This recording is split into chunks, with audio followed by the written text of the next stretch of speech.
পূজনীয় স্বামী লোকেশ্বরানন্দজি মহারাজের সম্পাদনায় রচিত শতরূপে সারদা গ্রন্থ থেকে পাঠ। পৃষ্ঠা সংখ্যা 422। সংঘ জননী। মা প্রত্যক্ষভাবে সংঘের পরিচালনার সঙ্গে যুক্ত ছিলেন না কখনো, কিন্তু যারা পরিচালক তারা সর্বদা মায়ের আশীর্বাদ ও নির্দেশ কামনা করতেন, কারণ তারা শ্রী রামকৃষ্ণ থেকে মাকে অভিন্ন বলেই জানতেন। তার সামান্যতম ইচ্ছা পূরণ করতে পারলে নিজেদের ধন্য মনে করতেন। বলরামবাবুকে 1890 খ্রিস্টাব্দে এক পত্রে স্বামীজি লিখছেন, মাতা ঠাকুরানীর যে প্রকার ইচ্ছে হইবে সেই প্রকারই করিবেন। আমি কোন নরাধম তাহার সম্বন্ধে কোনো বিষয়ে কথা কহি।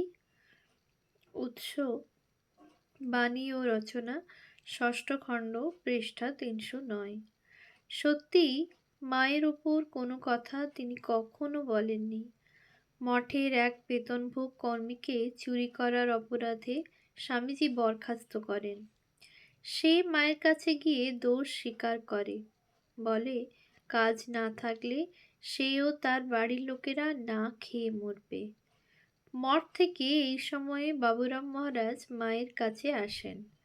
মা বাবুরাম মহারাজকে আদেশ করেন লোকটিকে মঠে ফিরিয়ে নিয়ে যেতে এবং পুনরায় কাজে লাগাতে। স্বামীজি রাগ করতে পারেন বলায় মা দৃঢ় কণ্ঠে বললেন, আমি বলছি নিয়ে যাও। উৎস শ্রীমা সারদা দেবী, পৃষ্ঠা 401 402। মায়ের আদেশ অনুসারে বাবুরাম মহারাজ ওই লোকটিকে মঠে ফিরিয়ে আনেন।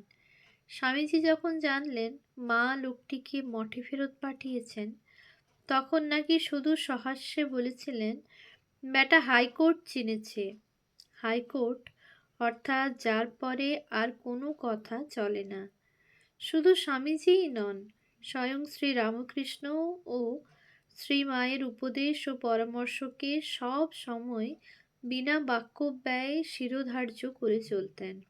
নিবেদিতা লিখেছেন, শ্রী রামকৃষ্ণ কোনো কিছু করবার আগে তাঁর অর্থাৎ শ্রী মায়ের পরামর্শ সর্বদা নিতেন। শ্রী রামকৃষ্ণের শিষ্যেরা তাঁর উপদেশ সর্বদা মেনে চলেন। উৎস letters of sister Nivedita, volume 1, edited by Shankari Prasad Basu, Navbharat publishers, Calcutta, 1982, page 10। কত লোকের জীবন স্বামীজির সংস্পর্শে এসে রূপান্তরিত হয়ে গেছে।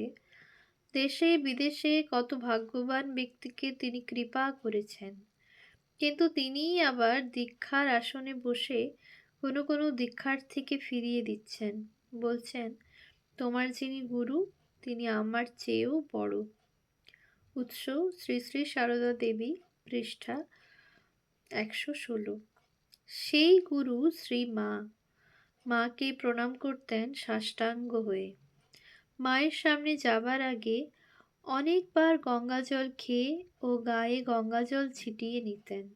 উৎস শ্রী শ্রী সারদা দেবী, পৃষ্ঠা 228।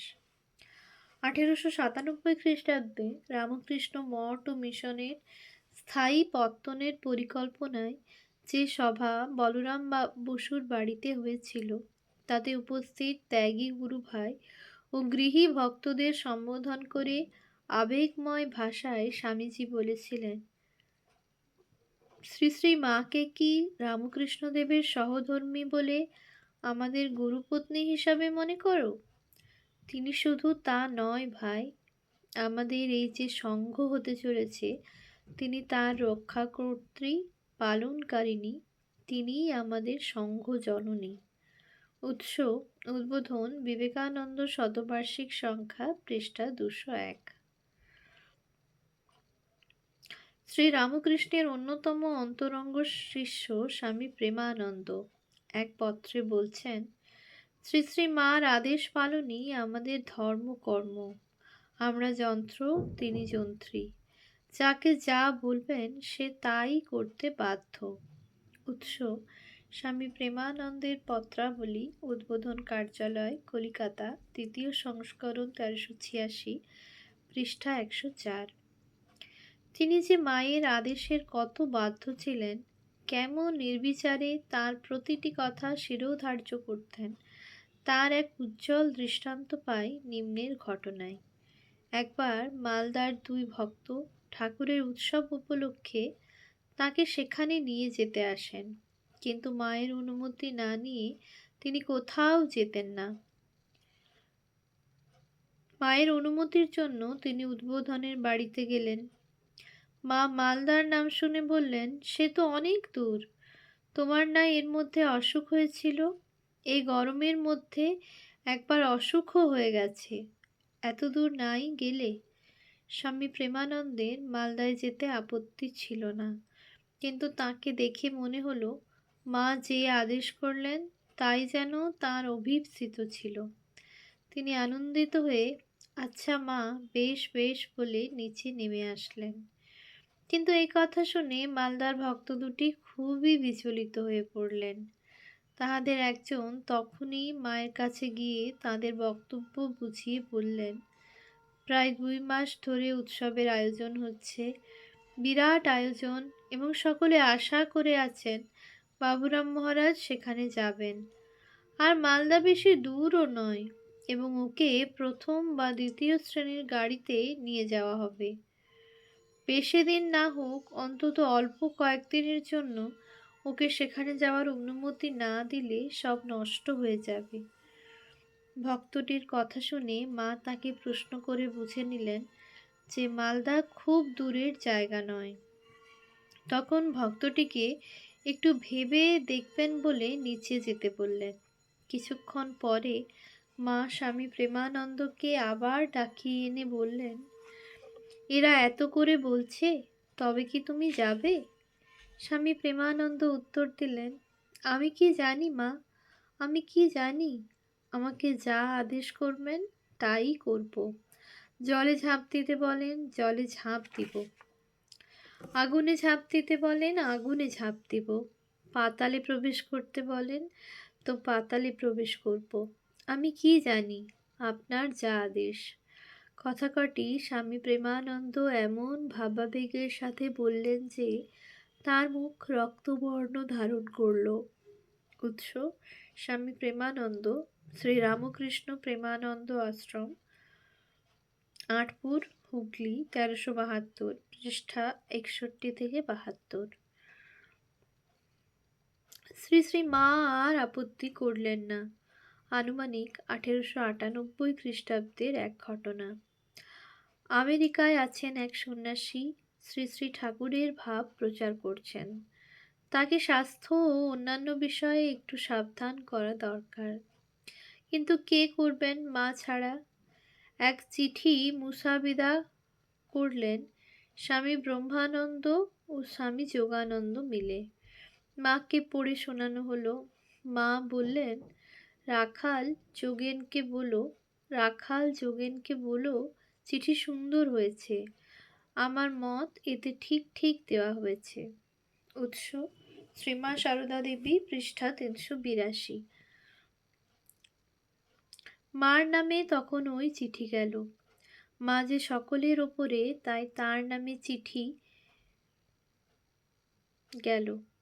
এ সাবধানবাণী সংঘ জননীর সাবধানবাণী, কে তাকে অগ্রাহ্য করবে?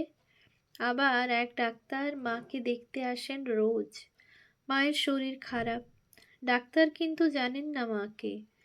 একদিন কৌতূহল হলো, শরৎ মহারাজকে জিজ্ঞাসা করলেন।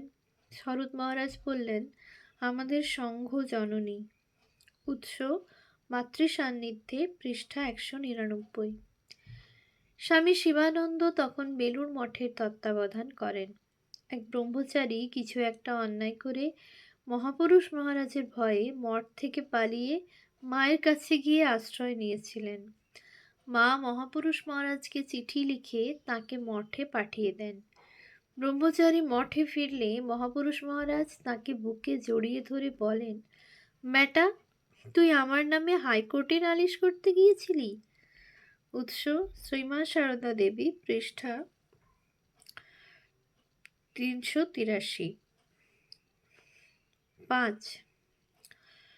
জননীর স্নেহ দিয়েছেন বলেই শ্রী শ্রী মা সঙ্ঘ জননী নন। সঙ্ঘকে সুনির্দিষ্ট পথে চালিয়েছেন বলে তিনি সঙ্ঘ জননী।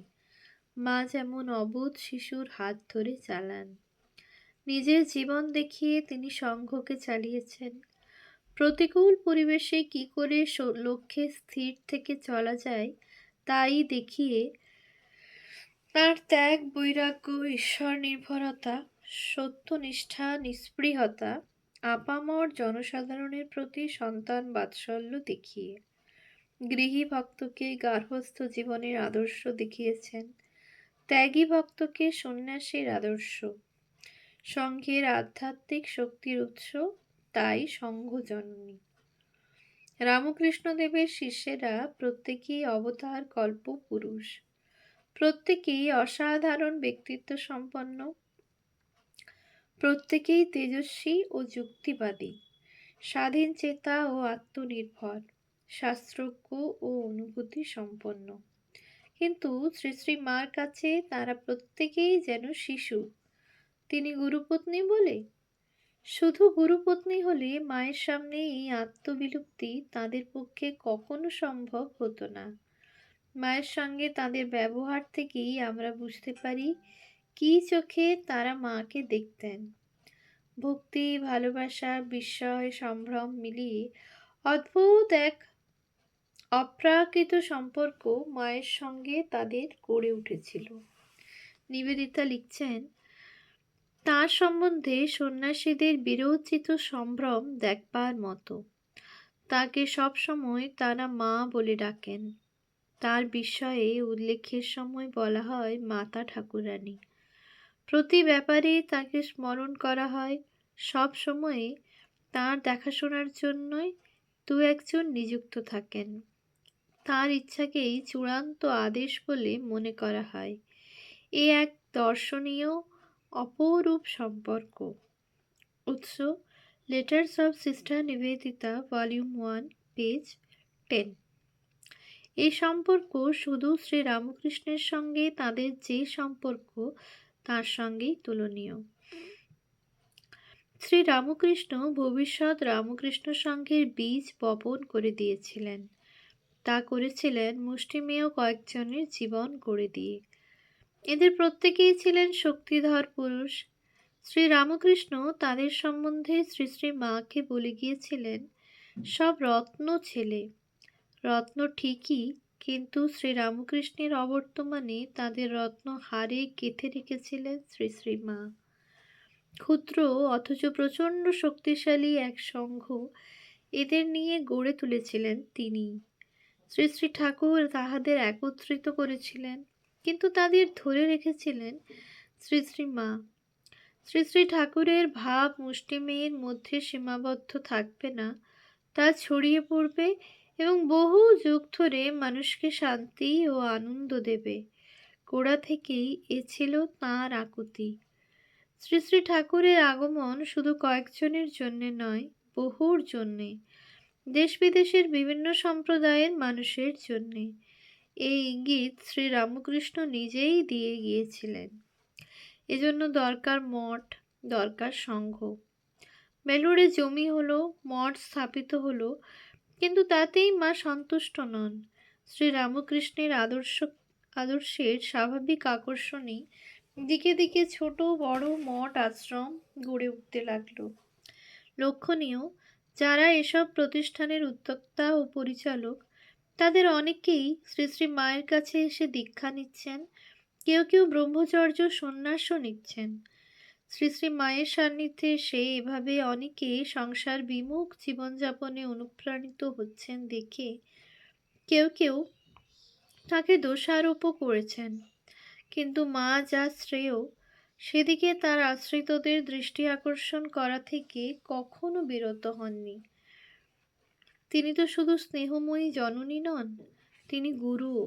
তার সন্তানেরা পরম পুরুষার্থ লাভ করবে এই তিনি চান।